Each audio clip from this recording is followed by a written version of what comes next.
Highs நான் இது சொன்னோம். இன்னைக்கு நம்ம எத பத்தி பார்க்க போறோம் அப்படின்னு பார்த்தீங்கன்னா, மியான்மர்ல நிலநடுக்கம் ஏற்பட்டிருக்குது. இது ரிக்டர் அளவுல எவ்வளவு வந்திருக்குது? இந்த நிலநடுக்கத்தால எந்தெந்த பகுதிகள் சேதமடைஞ்சிருக்குது? அது மட்டும் இல்லாம இந்த நிலநடுக்கத்தினால எத்தனை பேர் இறந்திருக்காங்க? எத்தனை பேர் படுகாயம் அடைஞ்சிருக்கிறாங்க? இதெல்லாம் பத்தி தான் முழுக்க முழுக்க நம்ம வீடியோல பார்க்க போறோம். இந்த வீடியோக்குள்ள போறதுக்கு முன்னாடி, வீடியோ பத்தின கருத்து ஏதாவது உங்களுக்கு இருந்துச்சுன்னா கமெண்ட்ல தெரிவிங்க. ஏன்னா உங்களுடைய கமெண்ட்ட பார்த்து நாங்க நெக்ஸ்ட் வீடியோ பெஸ்ட்டா எடுக்கிறதுக்கு யூஸ்ஃபுல்லா இருக்கும். வாங்க முழு விவரத்தையும் பார்க்கலாம். சரி, முதல்ல மியான்மர்ல நிலநடுக்கம் ஏற்பட்டிருக்குது. அதாவது எப்போ அப்படின்னு பார்த்தீங்கன்னா, மார்ச் 27 அன்னைக்கு தான் காலையில 11:50க்கு தான் இந்த நிலநடுக்கம் ஏற்பட்டுச்சு. சரியா? இந்த நிலநடுக்கம் எங்கெல்லாம் பகுதிகள்ல வந்து தாக்கம் இருந்திருக்குது அப்படின்னு பார்த்தீங்கன்னா, மியான்மர்ல பல பகுதிகள்லயும், அப்புறம் வந்து தாய்லாந்துல பாங்காங்ன்னு சொல்லுவோம்ல ஒரு பகுதி, அந்த பகுதியில வந்து இந்த அதிர்வுகள் இருந்திருக்குது. அப்புறம் இந்தியாவன் கணக்குல பார்க்கும்போது, கொல்கத்தா, மணிப்பூர் அந்த பிளேஸ்லயும் வந்து இந்த நிலநடுக்கத்தோட அதிர்வுகள் வந்து இருந்திருக்கு. சரியா? அப்புறம் மதர் பிளேஸ் அப்படின்னு சொல்லி பார்க்கும்போது, சீனாலயும், வங்கதேசத்திலயும் இந்த அதிர்வுகள் வந்து இருந்திருக்கு. சரியா? சரி. மியான்மர்ல நிலநடுக்கம் வந்து எந்த அளவுக்கு வந்திருக்குது அப்படின்னு பார்த்தீங்கன்னா, ரிக்டர் அளவுல 7.2 முதல் 7.7 வரை இருக்குது அப்படின்னு வந்து சொல்றாங்க. அதாவது இந்த நிலநடுக்கம் முதல்ல ஒரு நிலநடுக்கம் வந்திருக்குது மியான்மர்ல. அடுத்தடுத்தது மியான்மர்ல தொடர்ந்து 5 முறை நில அதிர்வுகள் வந்து இருந்திருக்குது. எப்படி அப்படின்னு பார்த்தீங்கன்னா, ஒரு நிலநடுக்கம் வந்து கரெக்ட்டா 12 நிமிஷத்துக்கு அப்புறம் வந்து அடுத்த அதிர்வுகள் ஏற்பட்டிருக்குது. அதே மாதிரி அன்னைக்கு மட்டுமே 5 அதிர்வுகள் மியான்மர்ல மட்டும் நடந்திருக்கு. சரியா? அதாவது இதனுடைய மையம் எங்க இருந்தது அப்படின்னு பார்த்தீங்கன்னா, பூமிக்கு அடியில இருந்து 10 கிலோமீட்டர் ஆழத்தின் மையமாக இருந்திருக்குது அப்படின்னு வந்து சொல்றாங்க. சரியா? இதே மாதிரி தாய்லாந்துலயே என்ன ஆச்சு அப்படின்னு பார்த்தீங்கன்னா, நிலநடுக்கம் வந்து ஏற்பட்டிருக்குது. அங்கேயும் ரிக்டர் அளவுன்னு பார்க்கும்போது 7.3 அப்படின்னு வந்து சொல்லியிருக்கிறாங்க. சரியா? இதனால எந்தெந்த பகுதிகள் வந்து சேதம் அதிகமா அடைஞ்சிருக்கு, இல்ல எத்தனை பேர் இறந்திருக்காங்க அப்படின்னு வந்து நம்ம வந்து ஃபர்ஸ்ட்ல இருந்து பார்க்கலாம். முதல்ல வந்து மியான்மர்ல அந்த நிலநடுக்கம் ஏற்பட்டுச்சுல, அன்னைக்கு என்ன ஆச்சு அப்படின்னு பார்த்தீங்கன்னா, நெறைய பிளேஸ்ல வந்து நெறைய சேதங்கள் ஏற்பட்டிருக்குது.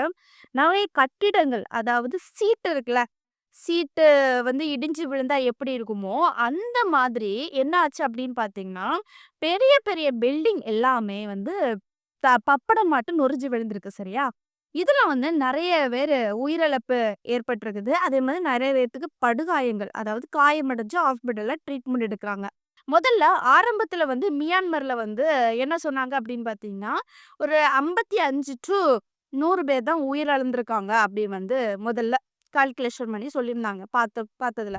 அதுக்கப்புறம் மீட்பு பணி தொடர்ந்துட்டே தான் இருக்குது. ஏன்னா, நெறைய மக்கள் வந்து காணாம போயிருக்கிறாங்க. சரியா? அப்ப என்ன பண்றாங்க அப்படின்னு பார்த்தீங்கன்னா, தேடுதல் பணி ஆரம்பிச்சுட்டு தான் இருக்காங்க. அப்படி ஆரம்பிச்சதுல இன்னைக்கு கணக்கெடுப்புன்னு பார்க்கும்போது, கிட்டத்தட்ட எத்தன பேர் வந்து இறந்திருக்கிறாங்க அப்படின்னு பார்த்தீங்கன்னா, 1002 பேர் இறந்திருக்காங்க மியான்மர்ல மட்டும். ஆனாலுமே இன்னும் மீட்பு பணி வந்து தீவிரமா நடந்துட்டு தான் இருக்குது. இன்னும் நெறைய மக்கள காணோமா, அதே மாதிரி நெறைய பில்டிங் இடிஞ்சு விழுந்திருக்குது. நெறைய பிளேஸ் நெறைய பகுதிகள்ல வந்து சேதமடைஞ்சிருக்குது அப்படின்னு வந்து தேடி தான் இருக்கிறாங்க. அதே மாதிரி தாய்லாந்துல பாங்காங் அந்த பகுதிகள்ல தானே சேதம் அதிகமா ஏற்பட்டிருக்குது. அந்த பகுதிகள்லயும் அ ஓரளவுக்கு சேதம் ஏற்படாட்டாலும் என்ன ஆச்சு அப்படின்னு பார்த்தீங்கன்னா, நெறைய வீடுகள காணுமாம். அந்த நிலநடுக்கத்தினால நெறைய வீடுகள் வந்து ஆ அந்த இடத்துல இருக்கிறது மாதிரி இல்லையாம். அந்த அளவுக்கு ஒரு கற்களா தான் இருக்குதாம். அப்படி வந்து ஒரு சேதம் வந்து ஏற்பட்டிருக்குது அப்படின்னு வந்து சொல்றாங்க. அதாவது முதல் டைம்ல என்ன ஆச்சு அப்படின்னு பார்த்தீங்கன்னா, தாய்லாந்துல நிலநடுக்கம் வந்துச்சுல, அப்போ வந்து மீட்பு பணிகள் என்ன பண்ணாங்க, தேடுனாங்க. தேடும்போது வந்து 8 முதல் 50 பேர் தான் உயிரிழந்திருக்கிறாங்க. இப்போ என்ன சொல்றாங்க அப்படின்னு பார்த்தீங்கன்னா, உயிரிழப்பு எண்ணிக்கை வந்து கூடும் அப்படின்னு வந்து சொல்றாங்க. ஏன்னா நெறைய பகுதிகள்ல மக்கள காணோம். நாங்க இன்னும் தேடிட்டு தான் இருக்கிறோம் அப்படின்னு வந்து எங்க சொல்றாங்கன்னா, தாய்லாந்து பகுதிகள்ல இருந்து சொல்றாங்க. சரியா?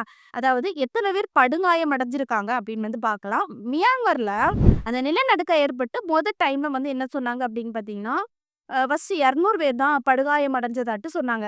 அதுக்கப்புறம் தேடுதல் பணி வந்து மீட்பு பணி அதிகமா தேடும்போது என்னாச்சு அப்படின்னு பார்த்தீங்கன்னா, கால்குலேஷன்ல 732 பேர் வந்து காயமடைஞ்சிருந்தாங்க அப்படின்னு சொல்லிட்டு தகவல் சொல்லியிருந்தாங்க. இப்போ என்ன சொல்ல வராங்க அப்படின்னு பார்த்தீங்கன்னா, மியான்மர்ல மட்டும் படுகாயம் அடைஞ்சவங்க கிட்டத்தட்ட 1670 பேர் வந்து படுகாயம் அடைஞ்சிருக்காங்க அப்படின்னு வந்து சொல்லிட்டு இருக்காங்க. சரியா? அடுத்தது தாய்லாந்துல சொல்லும்போது, என்ன சொன்னாங்க அப்படின்னு பார்த்தீங்கன்னா, ரொம்ப அதிகமா வந்து படுகாயம் வந்து ஏற்படல அப்படின்னு வந்து சொன்னாங்க. அடுத்த கட்ட தேடுதல் பணியில வந்து சொன்னாங்க. தாய்லாந்துல வந்து கிட்டத்தட்ட 50 பேர் வந்து படுகாயமடைஞ்சு ஹாஸ்பிட்டல்ல சிகிச்சை பெற்று வராங்க அப்படின்னு வந்து சொன்னாங்க. இப்போ இதுல தான் என்ன ட்விஸ்ட் அப்படின்னு பார்த்தீங்கன்னா, தாய்லாந்துல கிட்டத்தட்ட 1000க்கு மேற்பட்ட மக்கள காணுமாம் அப்படின்னு வந்து சொல்றாங்க. இப்போ மீட்பு பணியில இருந்து என்ன சொல்றாங்க அப்படின்னு பார்த்தீங்கன்னா, இந்த 1000 சில்ற பேத்தையும் நாங்க தேடிட்டு இருக்கிறோம். அதாவது இந்த பில்டிங் இடிஞ்சு விழுந்துல அதுல வந்து சிக்கியிருப்பாங்க. ஒரு சிலர் கண்டிப்பா படுகாயம் அடைஞ்சிருப்பாங்க. இறந்திருக்க மாட்டாங்கன்னு நெனைக்கிறோம். அப்படின்னு வந்து மீட்பு பணி தகவல் படி இவங்க இப்படி சொல்றாங்க. ஆனா, அவங்கள வந்து தீவிரமா தேடிட்டு இருக்கிறோம். அப்படிங்கிற மாரி தகவல் வந்து சொல்லியிருக்காங்க. சரி.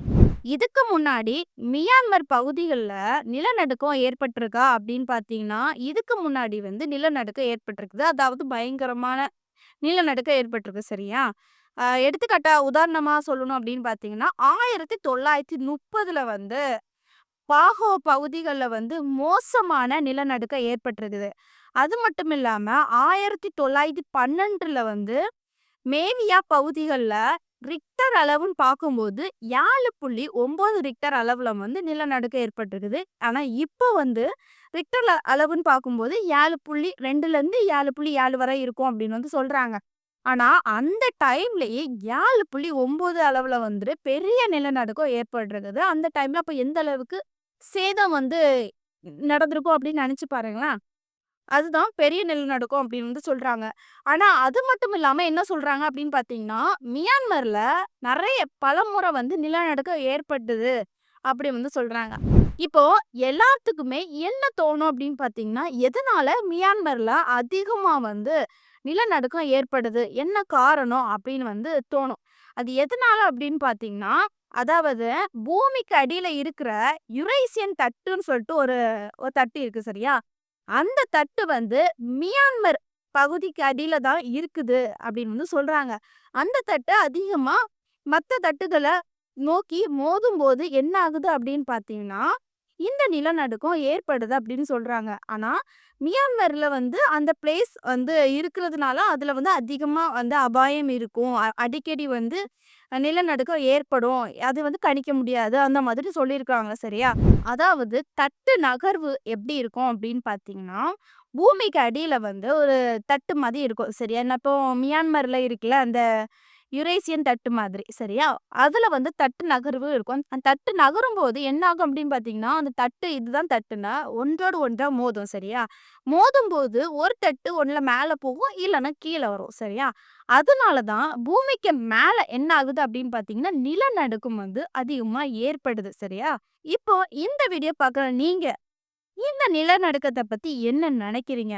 ஏற்கனவே மியான்மர்ல வந்து நெறைய வாட்டி நிலநடுக்கம் ஏற்பட்டிருக்குது. அதுவும் முன்னாடி 1912ல வந்து 7.9 ரிக்டர் அளவுல வந்திருக்குது.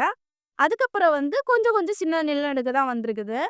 இப்போ வந்து 7.7 ரிக்டர் அளவுல வந்திருக்குது. இதனால அதிக மக்கள் 1000க்கு மேற்பட்ட மக்கள் வந்து இறந்திருக்காங்க. இன்னும் உயிரிழப்பு அதிகமா இருக்கும் அப்படின்னு வந்து சொல்றாங்க. இத பத்தி என்ன நினைக்கிறீங்க? உங்களுடைய கருத்து என்ன? அத கமெண்ட்ல தெளிவா சொல்லுங்க. நெக்ஸ்ட் வீடியோல சந்திக்கிறேன். பாய்.